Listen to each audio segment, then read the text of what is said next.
The oldest baby boomers may have just hit their 70s, but Holden is hoping to cash in on the new wave of tiny top fans with a fresh spark.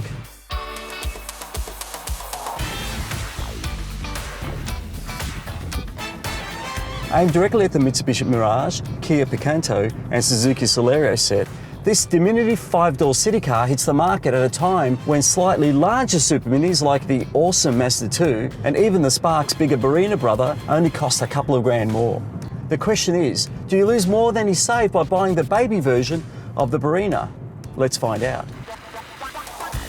Just 3 versions of the Spark have been launched in Australia. The LS from $13,990, the LS Automatic from $15,690, and the LT Automatic from $18,990. All are powered by an all-new 1.4-litre 4-cylinder Atmo engine, producing 73 kilowatts of power at 6,200 RPM and 128 newton-meters of torque at 4,000 RPM in the CVT Auto, or 124 newton-meters of torque when paired to the 5-speed manual gearbox. One of the Spark's biggest advantages is that it just doesn't feel like the cheapest car in the Holden range. In fact, it doesn't feel like a cheap car, period. Thanks mainly to its solid German engineering with a big car dash, nice, mature instruments, a steering wheel that looks like it's from a Commodore, and that's important if you're buying a Holden after all. And at last, they've managed to put a seat height adjuster so even taller people can get comfortable behind the wheel of, the smallest Holden. With space for 4 people, 5 at a pinch, a big pinch. And the boot it's practical enough. It's not the biggest in its class at 185 litres, but it does its job. And of course, Apple CarPlay / Android Auto, it's the first car in this class to feature that. And that gives you a level of multimedia connectivity that you just really can't get at this car's price point.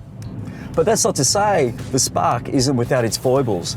For starters, that sloping roofline that gives it a nice newfound style also means that rear headroom for taller passengers is a bit limited. It'll kind of scalp you if you're not careful. Secondly, the glove box is pretty small, and really annoyingly, while there are power front windows, the rear ones are wind up, so just be wary of that.